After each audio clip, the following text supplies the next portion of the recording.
Hey everyone, welcome. Glad y'all can make it. So I've been doing a lot of thinking about forgiveness this past week. And I think I've come to realize something in the time when I was thinking about it. I think I discovered something pretty important. Forgiveness is a lot like money. Everyone always wants to get it, but nobody ever really wants to give it to anybody. I mean, let's think about it. Well, why would we always want to get forgiveness? I mean, we know its power. We know what it does. Forgiveness, it helps us get rid of our guilt. We know we aren't perfect. We know we all screw up. And we all know that we need forgiveness. And it just helps us to get rid of the dark feelings, the gloomy feelings, the guilty ones, and all the shameful feelings that we get whenever we do something wrong. Really, bottom line is forgiveness helps us move on in life. But that's all the obvious stuff. Anybody who's ever experienced forgiveness, be it from God or be it from other people, anybody who's ever experienced forgiveness knows this to be true. So I'm not going to spend a lot of time talking about what forgiveness does for the sinner just by himself. But rather, I'm going to spend time focusing on the power of forgiveness beyond just that. Forgiveness is much more powerful. It doesn't just benefit people who screw up. Forgiveness actually benefits the forgiver a lot too. So today I'm going to take a look at just two. There's a lot of stuff that I could talk about, but just two aspects of forgiveness. Two benefits that are maybe obvious, maybe not so obvious, for both the forgiver and the forgiven. They go hand in hand together, like a really good two-hit combo in Street Fighter. Just jump, kick, trick. It goes hand in hand. You either get both or you get none. And when done correctly, this forgiveness benefits both the forgiver and the forgiver. The first one is this.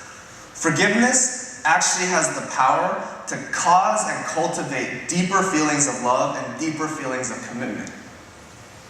It helps us to love better, and it also helps us to be loved by others better. For the one who's forgiven, forgiveness helps to increase his capacity to love. And so when he receives forgiveness, he actually is able to love more. For the forgiver, well, guess who the chief beneficiary of this increased love is? The forgiver. For people who forgive, they receive a lot more love from the people that they forgive. There's a really cool place in the Bible where we see this happening. It comes to us in Luke chapter 7. Jesus tells a parable, and it goes like this. Now one of the Pharisees invited Jesus to have dinner with him. So he went to a Pharisee's house and reclined at the table. When a woman who had lived a sinful life in that town learned that Jesus was eating at the Pharisee's house, she brought an alabaster jar of perfume. And as she stood behind him, at his feet, weeping, she began to wet his feet with her tears. And then she wiped them with her hair, kissed them, and poured perfume on them. When the Pharisee who had invited him saw this, he said to himself, "If this man were a prophet, he would know who is touching him and what kind of woman she is. That she's a sinner." Jesus answered him, "Simon, I have something to tell you." "Tell me, teacher," he said. "Two men owed money to a certain moneylender. One owed them 500 denarii, the other 50. Neither of them had the money to pay him back, so he canceled the debts of them both.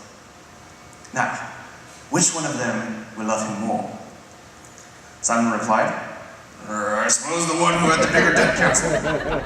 "You have judged correctly," Jesus said. Then he turned toward the woman and he said to Simon, "Do you see this woman? I came into your house. You did not give me any water for my feet, but she wet my feet with her tears and wiped them with her hair. You did not give me a kiss, but this woman, from the time I entered, has not stopped kissing my feet. You did not even put oil on my head, but she has poured perfume on my feet. Therefore, I tell you, her many sins have been forgiven, for she loved much. But he who has been forgiven little loves little. He who has been forgiven little loves little. What we see from this passage is clear.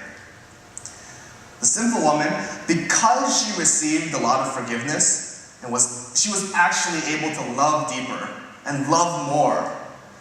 The Pharisee, not so much. He never really cared to receive any forgiveness. And so he just stayed cold-hearted like that. What we see here in this passage is that forgiveness has the power to cultivate a deeper feeling of love and a deeper feeling of commitment. On the flip side, we also see my other point. From this passage, we also see that because Jesus forgave the woman loved him a lot more. We see here the forgiver benefits as well, and he receives a lot more love.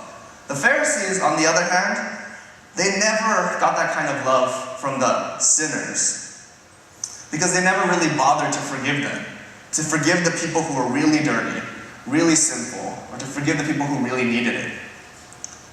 The bottom line is this: when we forgive, our capacity to love increases, and also the amount of love we receive from others increases. And that's why we need to forgive each other, and we need to learn to forgive each other well.